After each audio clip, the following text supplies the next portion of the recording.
You guys just missed it. We had a great conversation about Christmas Vacation, the movie, Yep. and references to that. If only you guys could hear what happened 15 really minutes before this. Feel free to put in the chat window your favorite Christmas Vacation lines as we continue here. 'Tis the season.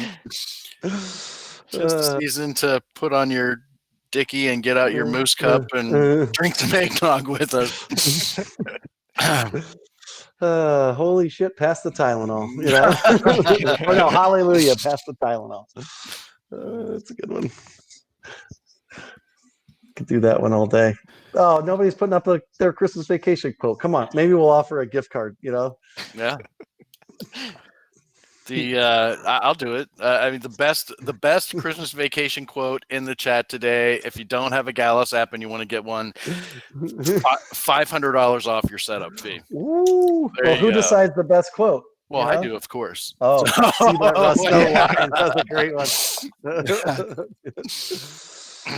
See that, Russ? No line.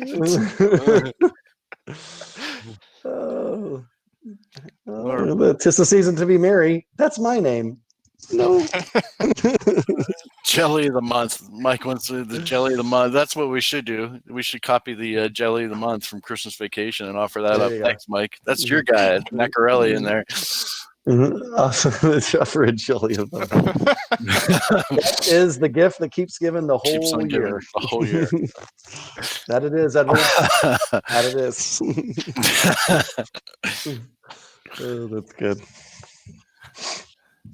Well, everybody, we're waiting on everyone to get in here. We'll get started in a few. Keep the change, you filthy animal. That's Home Alone. That's Home Alone, man. That's Home Alone. John is now ejected out of this chat. That's also a classic. As a 90s kid, that one's near and dear to my heart. So my kids have picked up Home Alone. Home Alone 2. There's just something of, you know, the slapstick, you know, nature of it. They just love it, you know.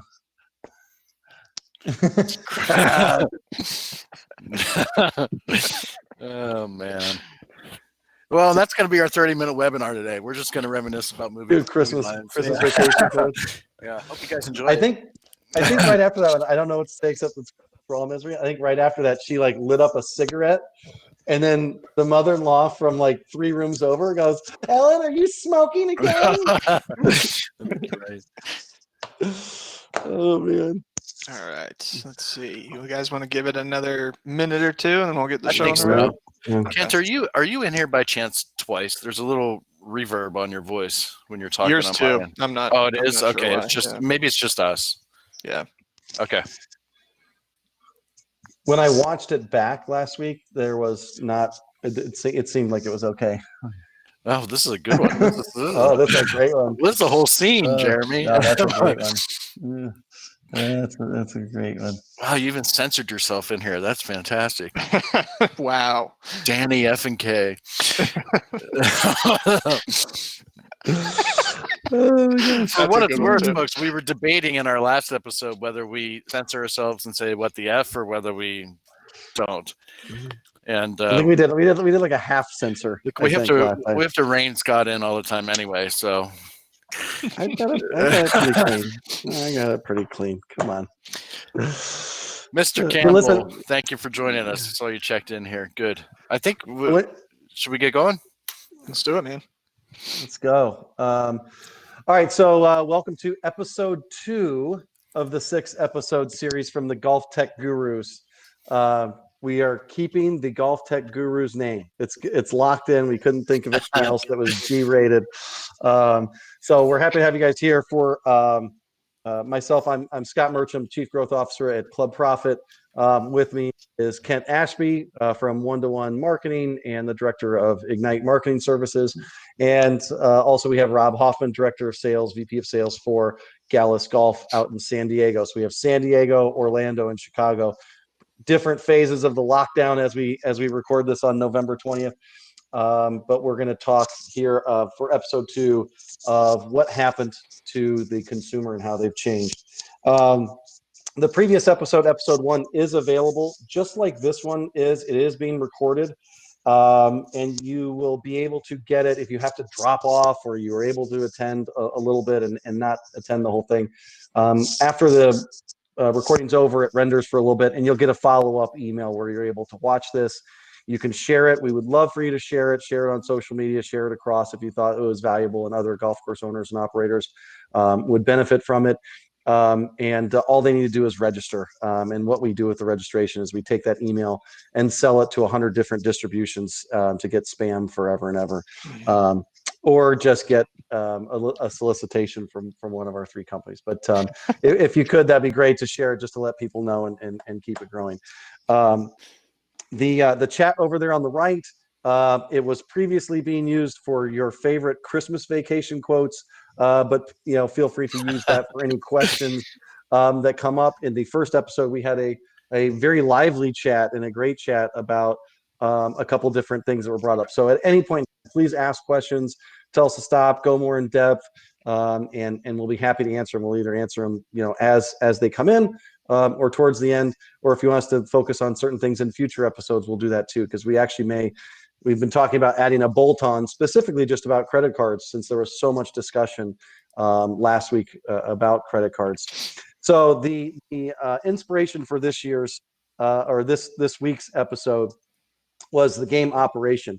And it's a really stupid game that was way back in the early 80s. But essentially, we want to dissect and look at every specific angle of the consumer, from their brain to their feet to their heart to their head, and really analyze. I think for the industry, it's important to just take a moment here and think about the changes that the consumer has gone through outside of golf, and then how that has changed and what we've seen inside of golf, and then make some sort of forward-looking predictions for 2021. So the consumer is different than they were in February 2020. You're different, your business is different, and the consumers that are coming through your door are different, and when they leave, they're massively different. So that's what we're going to try to do here, kind of at a high level, and make some takeaways for you for the next year.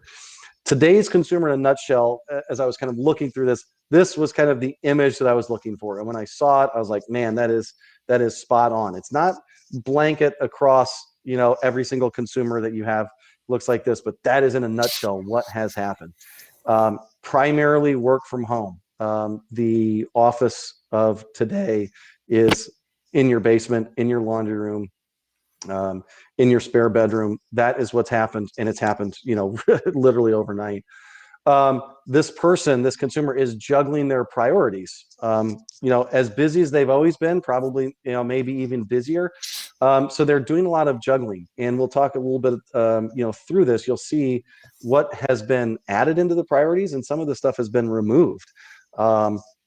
Getting dressed up and getting on the train or getting in my car and commuting and going to work, like that's gone. All right, well, that's like an hour. That's like a found hour in the day.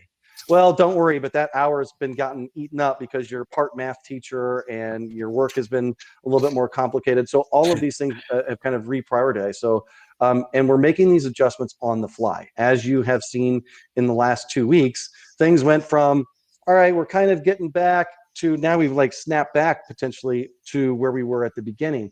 Varies state by state, varies county by county, district by district.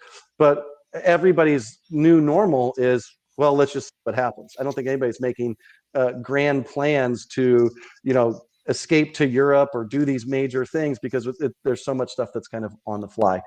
And with that, you are preparing, or most of the country is preparing, doesn't mean it's going to happen, but just settling back in for potential rollbacks to businesses, to restaurants, to your life, to school. So all of that stuff is kind of going into the consumer's buying pattern. And the thing where we're going to start off with here is we're going to kind of break apart this picture throughout it. But the first thing that we're going to look at is prior to February 2020 and now, what has changed digitally. So this person's on their laptop, and we're going to turn it over to our digital guru, Kent Ashby from One to One. We're going to do a little deep dive there on the digital side of things. So take it away. All right, thanks, Scott, and thanks everybody for joining us. I'm gonna go quickly because you guys are busy and we got a lot to go through.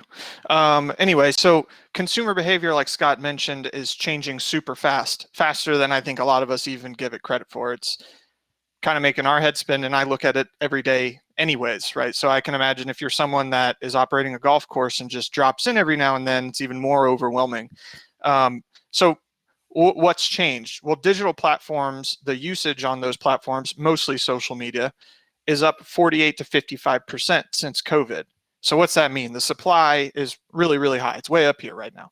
And then you have a collapse in demand from these advertisers because they don't need to run ads right now. A lot of their travel industry reeled in their budgets, food and beverage industries reeled in their budget. A lot of these industries are pulling back their advertising spend because their industries were impacted in a negative way.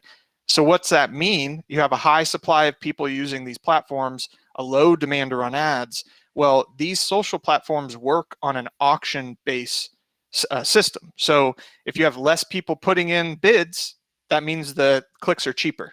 And so that's why I put woot woot, because me as a marketing guy, I'm like, this just means my job got easier. I can make my clients more money, which is ultimately going to make one-to-one more money. Like that's the goal here.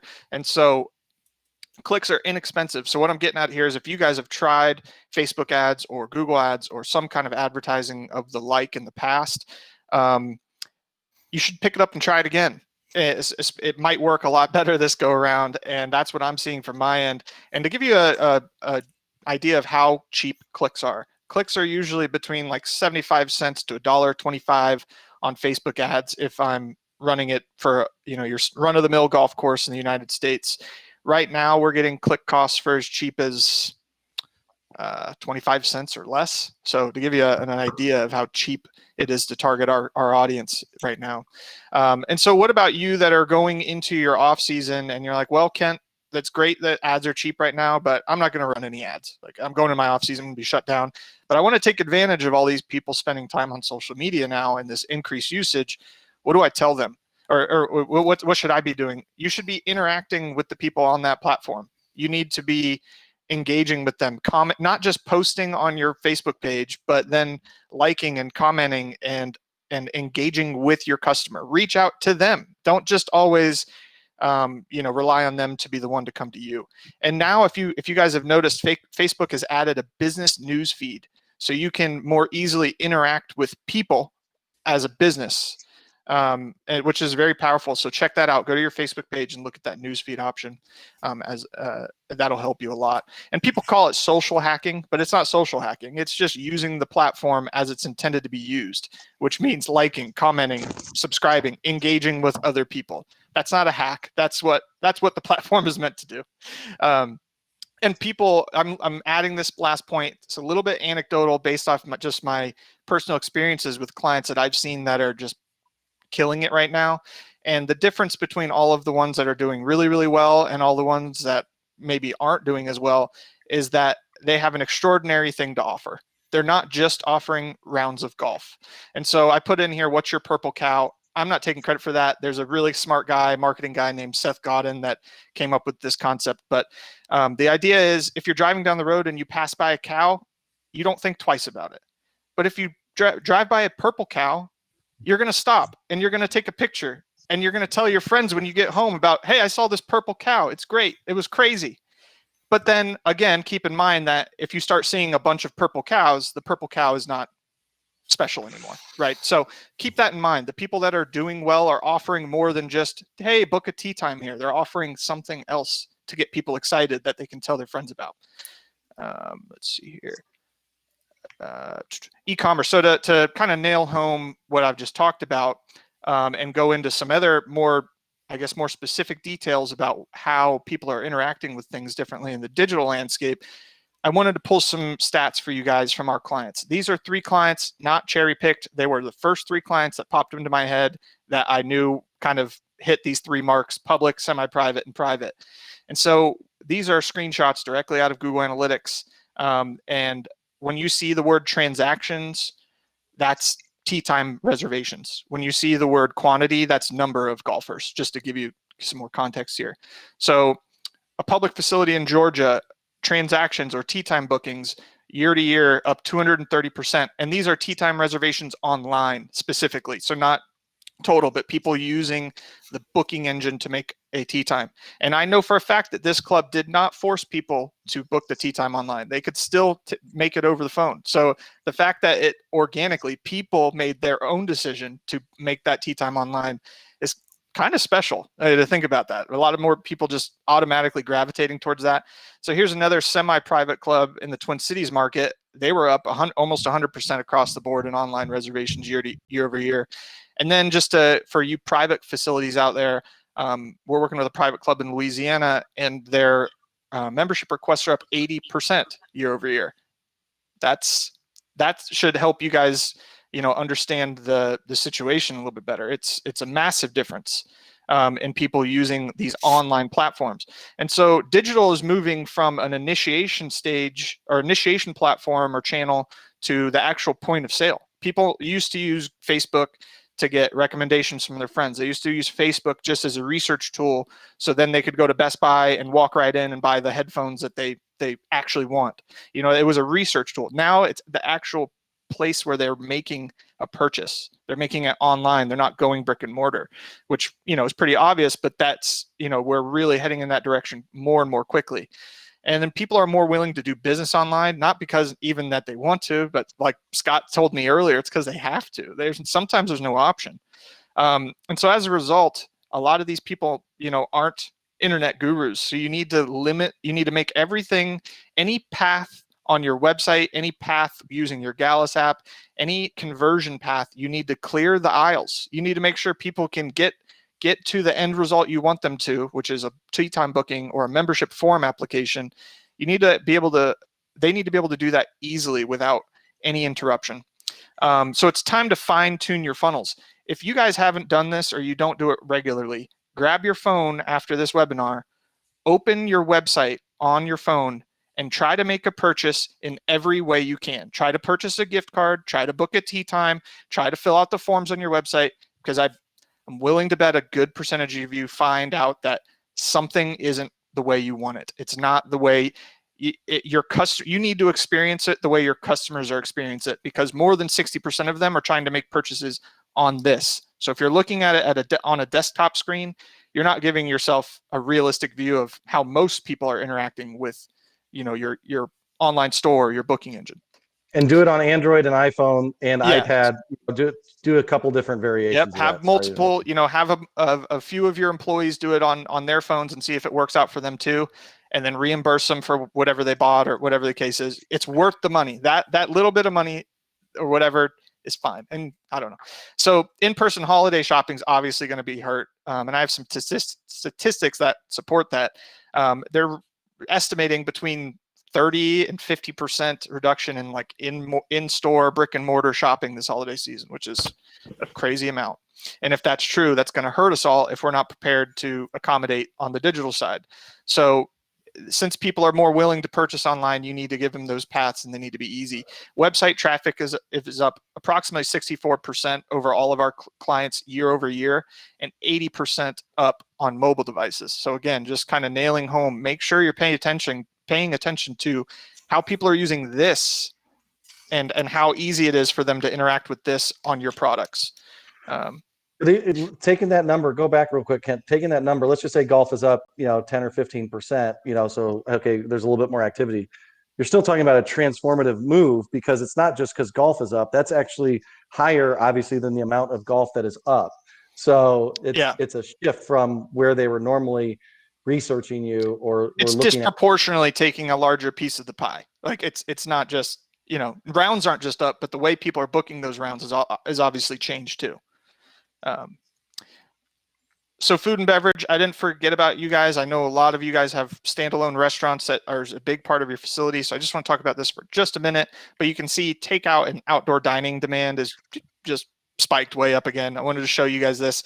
So what I'm getting at is, if you guys have a restaurant and you don't want to just shut it down and kind of wait till this is all over, you're not exempt. You need to also make your food and beverage operation more digitally exposed and push it on digital channels and make it so people can order online and that kind of thing easily. So 60% of consumers order delivery or takeout once a week. And that's even up since I've pulled these stats. 31% say third-party deliveries, they use third-party delivery services at least twice a week. 70% of consumers say they'd rather order directly from the restaurant because they know that a big commission's going to Uber Eats or whoever, and they'd rather the restaurant get that money. People are empathetic towards that kind of thing. You'd be surprised. And more than half the people, 58%, feel uncomfortable eating in a restaurant during the pandemic. So you guys need to beef up your takeout and delivery options. And guess what? Not all foods are good to go. Start researching what people want to go. It's wraps, sandwiches, wings, burgers, and a couple other things that are good to reheat. Things are good. They don't get soggy. People don't want your seafood to go. I'm from Florida. I love seafood. I don't want it to go. So anyway, I'm going to hand it off to Rob, and he's going to talk a little bit about the consumer and what he's seeing from a mobile app perspective and phone usage and kind of what they're seeing from their clients too. Yeah, well, I mean, thanks, Ken. I'm going to echo a little bit of what Ken says and kind of dig in, and then maybe push you guys just a little bit on some of this as far as channels go. But we're talking about this new golfer. How are they engaging? Kent touched on a lot of that. It's really blown up in mobile and in demographics that might surprise you. But let's talk some real numbers and people in mobile and what it is. You would be shocked how many golf courses we talk to, my sales team talks to on a regular basis, that they say, you know what, we got a bunch of old people. They're using old flip phones. They're doing that. No. That is not the truth. 276 million people in the United States have a smartphone in their hand or connected literally to their hand right now. So it exists. Don't kid yourself into thinking you're the unicorn golf course that has a bunch of 98-year-old people that are not connected on their smartphone, because they're using them too. Let's talk about what they're doing in their time. They're awake 16 hours a day. 3 hours almost of that day is spent on their smartphone. They are connected to their smartphone in some way for, on average, 3 hours per day. In addition to that, this is what they're doing. When they get there, what are they doing? 69% of all consumers are researching products and businesses that they plan to engage with on their smartphones versus their computer. So they're doing all of this on their phones right now. They're figuring out who they're going to shop with. They're developing their brand loyalty. They're determining where they're going to go play golf. I'm not talking about just golf. I'm talking about all business. Golf is not excluded. You guys are a business. This is how they're deciding where they're going to go. Now that engagement, sorry, I hit my arrow on my keyboard. Let me do it here. That engagement includes shopping. 2/3 of internet users are using shopping apps. They're not getting into a browser. They're not looking for where's their online store on their website or whatever. They're using shopping apps to make their purchases. Apps that specifically have ways for these businesses to connect and allow purchases to happen. 2/3. We go to a little bit further. 6 out of 10 of these shoppers say that if the possibility exists to shop via mobile, that influences their decision and who they're going to do business with. So 60% of the people out there are telling you right now that if you give them an opportunity through mobile to interact with them, that's going to influence their decision and who they're going to be with and what they're going to do.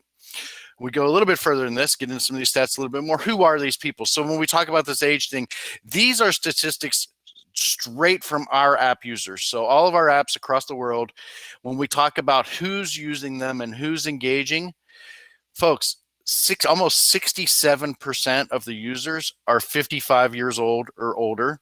Another almost 27% are 35 years old or older. These are your customers. 93% of the people are 35 years old or older using these apps. This is not a millennials only thing. This is not a, what's the generation after millennials, the even younger ones? It's not an even younger group that's using Gen Z. It's not even them that are using them. This is the golf demographic. These are your people that are using that are engaging with the app. Now, in our apps, when we talk to our customers, what do they want? What do they want you to add to the app? Well, over 1/3 of them want you to give them the ability to check in and pay for their green fee right through the app. Over 1/3 are saying, add this to an app. We want this in there. We want to be able to do this with you. Over 10% of them, to Kent's point about food and beverage not being exempt, they want to be able to order food from your app. They want a branded path, direct channel to you to be able to order food. Now, some of them want some other golf things. They want to be able to track their stats. They want to be able to engage things. And this is why we include all of this in the technology we're putting out there, is because we know to get them in front of the revenue generating activities, paying for their greens fees, driving food and beverage purchases, doing these things. We need to have games in there. We need to have stats in there. We need to have GPS. We need to have all of these other features in there to keep them engaged and get them going. So I want to kind of quickly be able to get close to on our 30-minute timeline and transition over to Scott. So I have a few key takeaways. Your customers have smartphones. They're spending about 20% of their waking hours, 19% of their waking hours on their smartphone. They're making use of their smartphones for product and brand purchase decisions. 67% of them are purchasing through apps, not through browsers on their phone. They're using mobile apps dedicated to that shopping. This is creating direct channels for their most desired features, direct channel purchasing and payment options with your course. So the big takeaway I want you to take out of this, between what Kent said and how they're interacting and what I'm saying and what we know and how they're interacting, is kind of a question to you. If you're not offering this option for them to find you, to shop for what you have, to pay for your products and services via mobile, which includes everything. I mean, this is the platform that they are interacting in social media.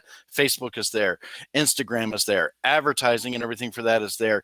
If you're not gaining your spot, a piece of the real estate that they're spending 20% of their waking hours on, I mean, kind of what's wrong with you? Like, what do you understand what you're missing? You know, I mean, I don't mean that to be insulting, but if you're not doing it, you're missing out. And I promise you, somebody else in your market is doing it, and they're getting the attention, and they're driving the loyalty, and they're driving the engagement within these channels. So, you know, that's the biggest takeaway for me, is if we know this is where they're at, then you got to be there. You can't not be where your customers are at and not be producing what they're asking for, especially as we head into 2021 with all the uncertainties that it has unfolding in front of us right now. Yeah, and the way I look at that too, Rob, is I'll open the lineup is the let's say you were right that all of your customers don't use a smartphone. Okay. Mm-hmm. Don't you want to change that? Like, you need to change that. Meaning you need to get other customers who are relying on their smartphone. You know, so one of the stats, you know, I would recommend people looking at is the average age of users at your or of your golfers. If you're collecting birthdays or whatever, like, your goal is to get that down, you know, or else you're just gonna, you know, have them until they die, and then you will also die. So you got to kind of move it. You got to move your customers along so you're getting the younger customers. So. But again, looking at that, so we looked at his computer, we looked at his phone, the guy here in the cartoon, kind of overall the consumer so far is cramped in his home office. Like, whatever his office space looks like, he's cramped in there. If you look at the cartoon carefully, I don't believe this guy is wearing any pants, or he might be wearing shorts. You know, he's got his kind of hairy legs showing there. So there's pajamas on the bottom, as I described it. So, you know, the vibe here is that you're not getting out of the house as much, and you're just a little bit more relaxed. There's also either a hamburger or a chocolate cake or an apple, you know, and both of those things are happening. Certainly coffee. But the diet, what's happened is we've actually seen polarization. If you look at the country since March, you have people that have put on the COVID-19, and you've had people that have put off, you know, and taken off the COVID-19, meaning you've had people that have kind of gone to the extremes in terms of their diet on both sides. And just overall, what you can't see in that picture is probably what's behind them is usually there's some sort of chaos. If you have children, you know, that your dog is underneath you, you have some sort of chaos, that there's sounds, there's noise. You'll see that in higher stress levels throughout the country. If you look at these articles that are showing high stress, all of those things, I'm cramped up, you know, I haven't really gone anywhere, I need to get some exercise, it's too loud. All of those things are like, hello golf, right? All of that stuff in this picture leads actually to golf. Two of the other major points here is that there's the calendar that's up there, and he's kind of writing things on the calendar. He actually has more calendar flexibility. The overall stats for work from home is, since this was kind of June and it's kind of carried on, is 42% of America's workforce is work from home, and that's a 4x increase from where it was, obviously, before that. Around 30% are not working at all. So we were seasonal and we're not working. We're on an unemployment. And only about 25% are showing as on premise, meaning that you are physically there, you're essential worker or something like that where you're there. But the stat that I found when I was researching, 2/3 of the US economic activity is being generated by people working from home, which is 5 to 8x more than what it was previously. So that's kind of an insane stat that you'll see that. And what we're able to take advantage of here is if somebody has calendar flexibility, you are now seeing some changes in that consumer as it relates to your golf course. The picture there for the family, we have changed family dynamics and expectations. So we are getting our fill of family. We're good. We've checked the family checkbox because we're here all the time. The other thing that has changed in terms of that family is the sports landscape for which golf competes against. Over the last 15, 20 years, the sports engine has creeped into dad, who's really kind of golf. The golfer is kind of equal to dad, better or worse. That I am now having to attend practice, attend games, do travel sports. That travel ecosystem has really crept in. All that stuff is washed away. Not completely, but man, it's close. That you've limited baseball, you've limited basketball, you've limited soccer, some of these close contact sports. And some of them now are just off. There is no basketball, there is no football in terms of your youth sports. Golf is still green, right? So either with the family or getting away from the family or having juniors into it, golf is still, for the most part, green. So let's dial in now to the work from home golfer. One of the things that we talked about at the end of the first episode was the changing golfer's dynamic as it relates to their credit card spending. What we've seen, at Club Profit and at One to One and Gals is a variety of methodologies put in place to allow the golfer to pay with their credit card in some sort of variety, whether it's your shop is completely closed, whether you're having to do this on the first tee. The first option is to prepay right when they book their tee time, what I would call prepay with deposit. So a lot of that has been going on in the industry. Sometimes you're forced to do it. Hey, I'm just taking all of the money right then and there.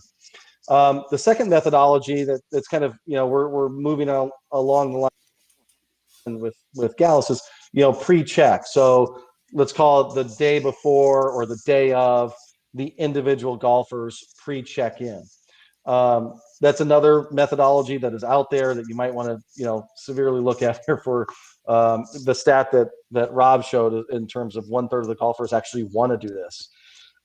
There's also a prepay methodology with stored credit cards. We talked a little bit about PCI compliance and storing these credit cards and making sure that you're secure.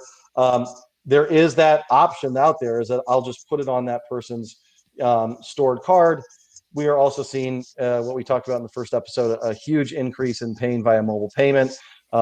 Apple Pay and Google Pay are up. I think what the stat was 2x, 3x, 4x from previous years. That's going to continue to go up for 2021. Your overall volume with all of those methodologies, maybe you're using one or maybe you're using them all, your overall methodology has pushed your credit card increase 45%, and it's actually going higher. So September was 60%, October landed around 55%. So it's actually going higher in terms of your overall volume of what you were seeing. So that volume has equaled to more fees. If you charged only $100,000 in Visa, Amex, and MasterCard in 2019, and then you did $1 million, now that's a 10x increase likely in your fees that you might not have been expecting. So the higher the volume, the higher the fees. The other nice thing going into 2021 is the higher the volume, you might be eligible to kind of reduce and reprice your credit card rates. If you had only done $1 million in volume and now you're doing $10 million in volume, you're able to reprice that because you're a different facility now and you're able to kind of go back. So take advantage of that and shop your credit card rates to be able to find that the better rates. And then we talked a little bit about surcharging of what's coming down the pike of a option to surcharge, to put your credit card rates, whether it's 2.5%, 3.5%, 4%, you're able to, in the future, surcharge your golfer as an option. I think I might not have been clear previously, is it's not something that you have to do or you're forcing it to do, or the states are, it's just an option. And one of the discussions that we had was there are a few facilities that have actually tried that in the 2020 era and have found little pushback from their consumers. So all of those things are things that you should be looking at because the consumer now is so reliant on that credit card. Hey, Scott, yeah. You have a few people asking, you can answer it now or later, but you have a few people asking about how to deal with no shows or short shows, or does CPS have a short show feature? Can you talk a little bit about that? Yeah, I would say, there's all sorts of methodologies, inside of Club Profit, and I'm sure inside of the other ones too, to, charge for no shows, if you would want to. Like, I think previously golf courses might not have wanted to charge for no shows. Okay. Well, I don't want to, piss off that customer or not. Well, now if I can resell that tee time 100 times over, my policies are back to where they should have been all along, which I'm going to charge that guy. And if he's unhappy, forget it. I don't care, because I've got a whole bunch of customers to replace him. So you might want to look at your policy. And I always say too, is make sure that policy is clearly outlined in your confirmation email. Please note that we have a 24-hour cancellation policy. If you're going to modify or cancel your tee time, you need to do it up 24 hours in advance, or we're going to charge you. Okay. Now, how that charges, if you're deciding to charge, maybe you charge them and give a rain check. But I would look at those policies for sure. Now that we have a little bit of time to breathe, I need to look at that and then charge them. Or maybe charge and give them a gift card, give them a virtual gift card, give them a rain check. I've seen people do that.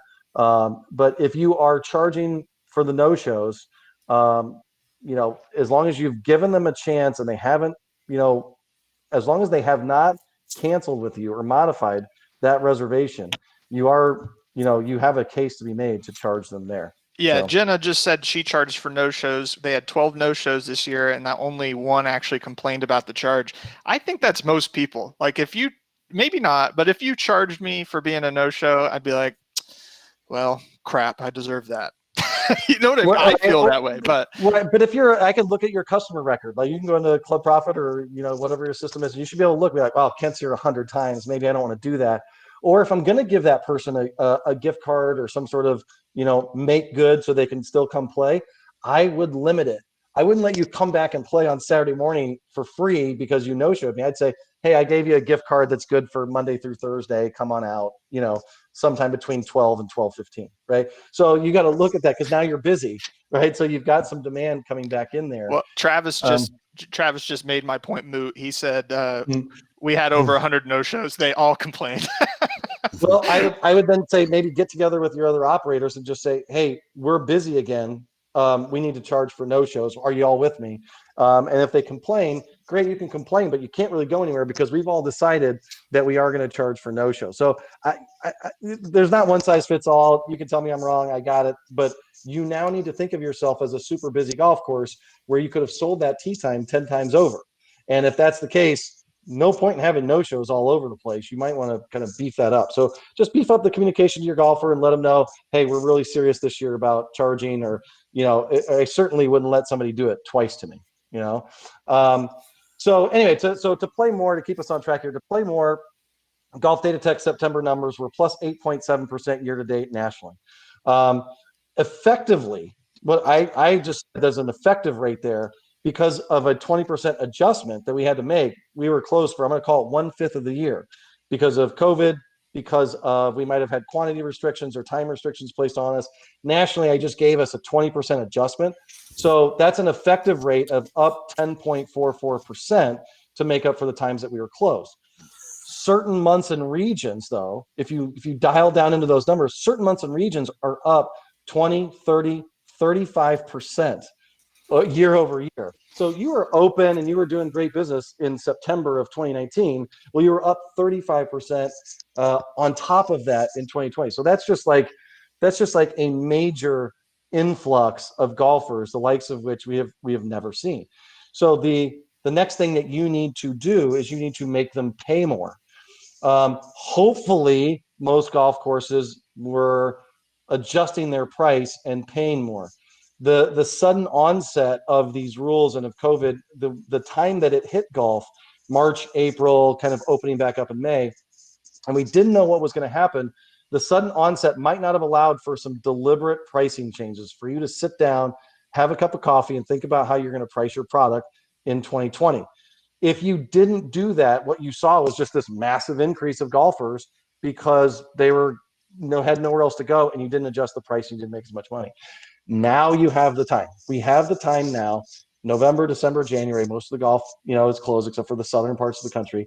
You have the time to think about it. So there are different methodologies, and we're not going to get into them here, but there are different methodologies you need to think about to help you increase that price. So there's just like a flat increase. All right, I was at 50, I'm going to 60. Okay. There's a dynamic price, and we're going to get into that specifically, dynamic pricing or how to change pricing and all of those methodologies. That's going to be in episode 4 or 5. So there are ways for you to do that, or there's an auction style where you can actually, in your software system, you should be able to set it up so that the auction price, so the market will drive those prices up. What I want to see, though, is I want to see activity from golf courses in that space to make their prices more fluid than what they were. The overall consensus amongst the data that we've looked at Club Profit is all day parts are up. This gets to the calendaring effect. I have flexibility in my schedule. So it's not just Friday, Saturday, Sunday that's up. You're up every single which way, Monday through Sunday overall. The cherry on top of that is your busiest days are insanely busy. If you have a nice day and you are open for golf, it is insanely busy. So you have to think about that methodology. It's like, okay, now I know that I'm going to be insanely busy and my busiest days are busy. How do I raise my price even higher? And it all kind of speaks to either auction or kind of demand-based pricing to keep pushing that stuff up. Globally, we saw more walking, more pull cart usage. Some of that might have been forced. So it's not, I don't really know whether that's the golfer's mindset that has changed or whether it's just, I only have 60 carts and they're all out there because they were all single rider carts. But there is more walking, there is more pull carts. Earlier in the year, we saw a huge supply constraint in terms of pull carts because they just weren't available or they were being resold for 2x or 3x what their value was. Equipment sales are massively up across the board. The irons, the woods, the balls, all of it's just kind of gone through the roof. And we saw a lot of booking online only. And again, some of that might have been forced. You flat out weren't allowed to be open to take those reservations. Alcohol sales are up across the board, even higher than the percentage of rounds. So when people get to the golf course, they are drinking like they normally do. Kind of alcohol and beer sometimes go hand in hand with golf, but the percentages of increase are even higher than the increase in rounds that you've had. So people are consuming more beverages once they get there. And there's been some interesting stats on travel golf, where if you are planning on destination or you are a destination place, the resorts and the travel market is now limited pretty much to the states that are touching you. There'll be some outliers. Somebody might get on a plane, but overall in 2020, we saw those resorts took a little hit because they were confined only to their touching states. So that's been a thing. A lot of guys' golf trips are canceled, and now all of a sudden you've had to readjust. Hey, real quick, Scott, before you continue, there was one quick question on surcharges, so I don't want to get too far away from the surcharge part of the conversation. Oh, God, again? Yeah, no, it's okay. It's okay. This one's a quick and easy one to answer. Jack asked if surcharges are legal in all states. So the answer to that question is convenience fees are a subset of surcharges, and convenience fees are legal in all states. They do have to be clearly displayed at point of sale that it is a convenience fee that is in there. And there may be some small regional laws that I recommend that you take a look at, where a business can and cannot charge their customers fees on small regions, but at the state level, convenience fee as a subset of a surcharge is legal in every state. And that's convenience fees. Okay. Now let's talk about surcharge. Okay. Surcharging is legal in 40 of the 50 states. Right. Okay. So we're going to now definitely do an appendix. So we're going to do 7 episodes where we'll bring on my counterpart at Club Profit, who knows everything there is to know about credit cards. And also, maybe we'll bring in somebody from Payrock to explain surcharging and what you do, right? All right, so to fly through the last two, so today's work from home golfer. So let's take a look now at what 2021 is going to hold. So 2021 is actually going to continue this trend, all right? So there's no snapback to reality that's happening, here in the next 8 to 12 months. The vaccine will fix some, but not all, in terms of the pacing and who it's going to go to and when it's out and how things get returned back to normal. There are some glimmers of light that are going to come on, but it's not going to affect massive amounts of buying patterns over the 2021 season. There is going to be golf that is still demanded either as an individual escape or as a family escape. Our family has nothing else to do, so we're going to go, or both. I'm going to escape as an individual, and I'm also going to then spend time with my family. All day parts are going to continue to be sellable. I think Bill Gates had something in there where 50% of business travel is going to be never going to return back. At 1 out of 4 in-office days are never going to come back. So this is going to drastically shift what day parts are sellable. Oh man, it's Monday or Tuesday. Those are terrible. Not for some people. They looked at the weather forecast and they were able to move their schedule around. So that's going to become the blurring lines between weekday and weekend might vanish here very quickly. Price is now secondary to availability. If you guys haven't figured that out now at your facility, I don't know what to tell you. Like, people aren't really asking what the price is, asking it nearly as much as are you available. We will see possible limit on gatherings, right? So if we have weddings that are postponed or it's not available till July or August, and that's when we start to see this stuff, you have to now then price accordingly for your overall business without events, right? So price accordingly as if that's not going to happen until the second half of 2021. And now you can start to think about how your business needs to respond, to pay for the clubhouse, pay for the golf course. And there is a huge junior golf opportunity. The other sports, you got to get an eye on what other sports are not participating, and then staff yourselves accordingly for a junior golf influx. See how high it can go. So my takeaways, real quick, and then we'll open up to any other questions, was to explore some better pricing methodologies. Just look at what's capable, look at what Club Profit or your provider has available, who they're integrated to for dynamic pricing, what do they have available for simple yield management or auction methodologies. I'm declaring a moratorium on all discounts until further notice in the golf industry. That's pass holders too. You can sell members, you can sell memberships, or private, you sell memberships. But anybody that was like, yeah, it's $1,000 and they get to play unlimited golf, that's over. We'll let you know when it's back. But there's just no point in having it. Creatively enhance your tee sheet offerings and availability. If people are able to move their things around, you should look at how you should move your tee sheet around. Early morning shotguns, late in the day shotguns. Maybe leagues aren't available on Thursdays and Fridays because that's a really high demand time. So think about creatively enhancing your tee sheet. Back 9 early morning special to get people, not a special, but just availability to get them back to work. People are more able to do that. It's 6 a.m. shotgun and everybody's back to work by 9:30. With Kent, market via search engine marketing and Google AdWords to crush every discounter. If the clicks and ads are cheaper, then go spend money. You have money, go spend money to make more money. But you're doing that essentially to crush out any discounter that's trying to buy up your keywords or trying to sell your stuff at a discount. Collect each customer's data. I will say that as a takeaway on every single one of these that we do. And then to give a pimp there to Gallus and to one-to-one and a small one to us is make sure your technology matches your needs. Either the feature set within your system or an entirely new system or a mobile app that we've never done before or a change in website or adding campaign pilot. Make sure the technology is matching your needs. You have time and you have money. So there's no excuse now, like the same old, or it's just kind of good enough, or it's holding on. It's gotta stop.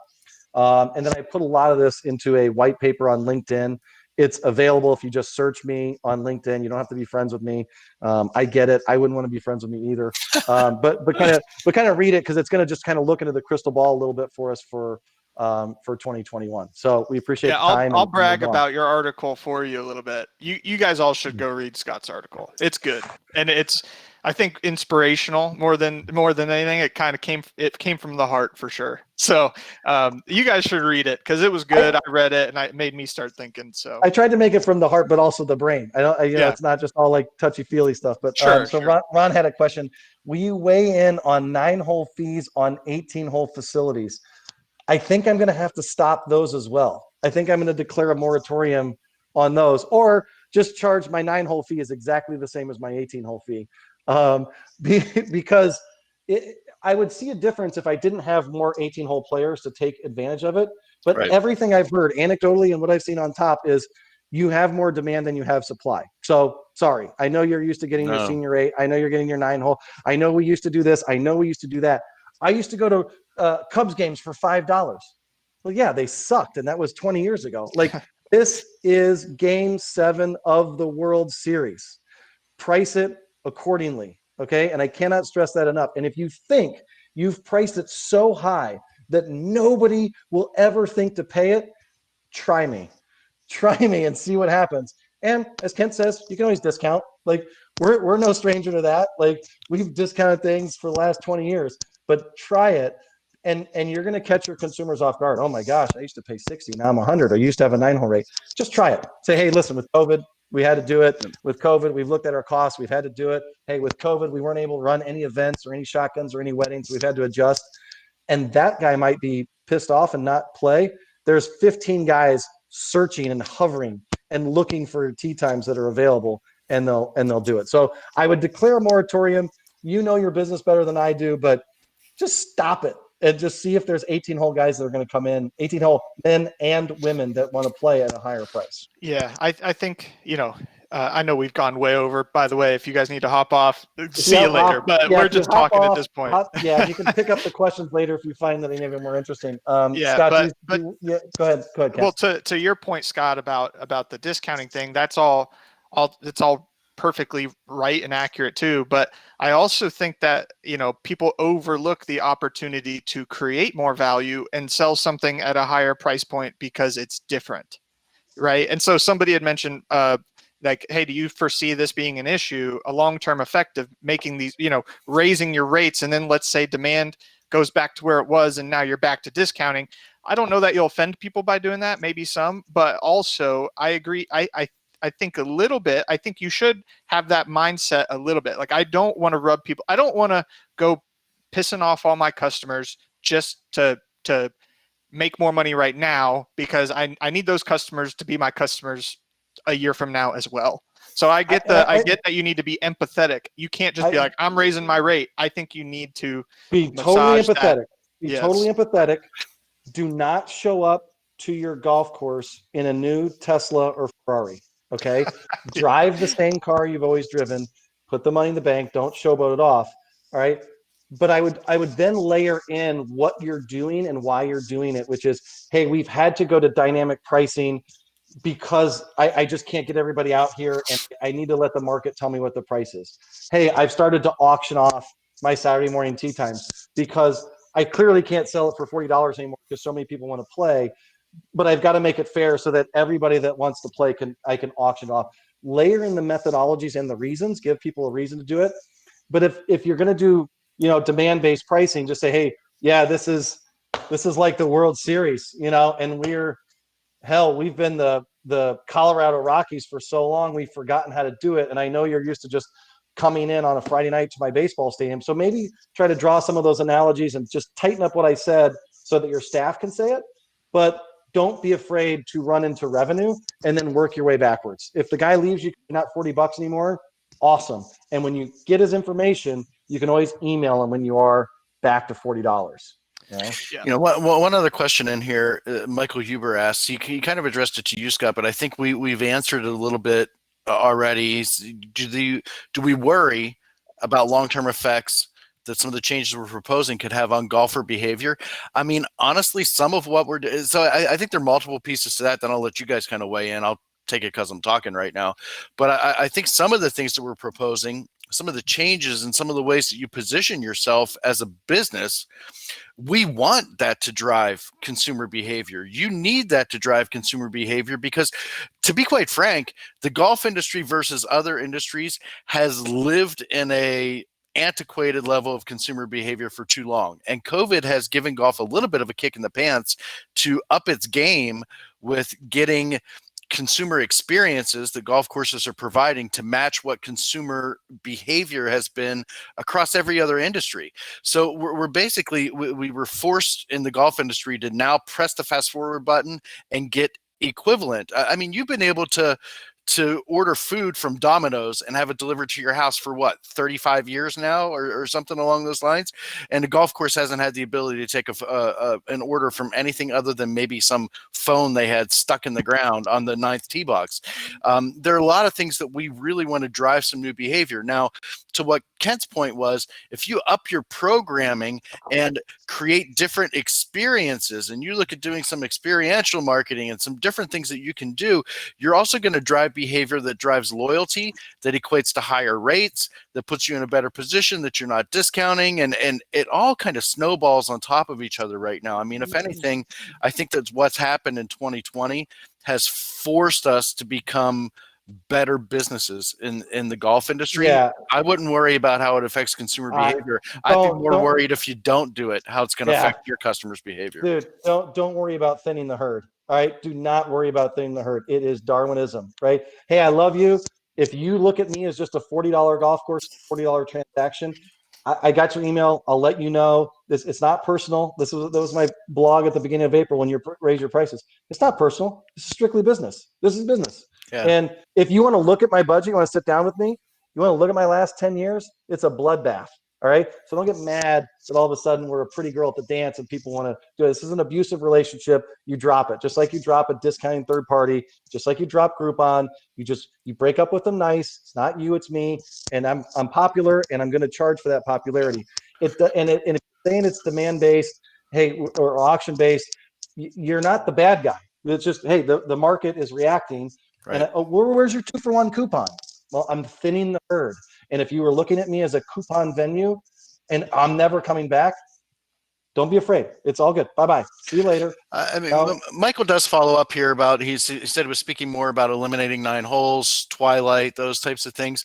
I mean, since we are in a demand-based situation, yeah, we can be eliminating some of those things, but that doesn't mean that if demand wanes a little bit or the economy changes and pushes us into a position where maybe demand is down a little bit because the economy's in a little bit of a different situation. As a business owner, it's your responsibility to always be willing to adapt to what the economy is going to allow. It's just simple economics. Supply and demand has been a rule forever. So if you get to a point where it is time for you, and this may just be my opinion in this room, you know, Scott and Kent may disagree just a little bit, and that's fine that we have some things. But if you get to a point where you realize, hey, you know, I've returned to a point where my tee sheet's empty in the afternoons. I'd like to offer 9 holes. I'd like to do a little bit of this again. Then you adjust at that point. But the beauty of it is you've built such a loyal base when you get to there that you've got the customers to lean on, and you've inserted the right technology, and you've inserted the right positions, and you've positioned yourself well to be able to communicate those things in a much stronger way than ever before. So now you can have those conversations with a base of customers that's much more switched on to your golf course than they ever were before. Yeah, I mean, you're just moving. You're moving when the 9 holes were available. You're eliminating the twilight rate because of demand. You know, as Dave said, you're just maximizing your real estate. That's all. I mean, it's not. Now, I also posted the LinkedIn white paper here in the chat so people can go to it. This does not give you the excuse to not grow golfers, to not encourage 9-hole play. You're just going to tell them when they can play, maybe early in the morning or maybe a little later. And it does not excuse you from growing the next generation golfers with juniors, okay? You're going to have to do all of those things at the same time and maximize your business. So you get to do all of those things because golf has this opportunity, and it's a window, and the window will close, right? So we'll talk about 2 years from now. Remember how awesome it was in 2020 and 2021? It will close. So let's grow the golfers. Let's take away the things that we wanted to take away anyway. I don't want the new golfer seeing my stuff on Groupon. That's just going to encourage them to do the wrong thing. So let's right size this stuff and go. Now, if we don't have 9 holes like we used to, and that was a nice thing for juniors and all that stuff, okay, take what I said with a grain of salt then, but work your new golfers in. But don't be afraid to say no to the customer. Don't be afraid to change and change right back. All these golfers not the people that are just playing more golf, but the people that are now dusting their clubs off or starting to play now, those are the people too that do not have a routine. They don't necessarily have an impression on golf. Now is our time to make those people do the actions or establish the routine that we want them to make, whether it's become part of our league, playing more tournaments, play 18 holes on Saturday. Those people, like you had mentioned, Scott, need to be coddled too and need to feel welcome. I just talked to a client about that because they said, oh yeah, my regular golfers are getting mad because these new guys are coming out and they stink and they're losing balls and pace of play slow down, which I totally get is frustrating too. But something has to be done too, because right now we have a lot of people that aren't great golfers out there with people that are, and that's always been an issue. But anytime we get real busy, that's always, As these episodes progress too, one of the things that I know that we have in our docket to get to is to get very specific about the technology changes. I know we've talked about them in a little bit of high level right now. We're talking about the golfer a little bit of high level. We're going to get a little bit more granular as time goes on, and very specific things to do at your facility and discuss how to implement them, how to make it work as time goes on. And of course, any one of the three of us are open to we're open to offline discussions with you about things related to any of this too. But next week, Ken alluded to it, is we're going to talk about that funnel. Right. Is we now know the consumer's changed. Now we're going to look into each of the golfer funnels, the beginners, the mediums, the avids, and we're going to talk about how we can change our programming or technology to kind of meet those needs. So that's going to be kind of where we lead to into episode 3. Yeah. So. All right, guys. We'll shut up now. Yeah, I think Any other questions we missed going backwards? I'm just trying to look. So that was great. We appreciate you guys chatting and asking questions. Thanks everybody. Yeah, really great. So perfect. See you guys again in a couple weeks. There'll be emails out to everybody as to when the next one is. Sometime. Have a great Thanksgiving. Hopefully you guys get to week or so.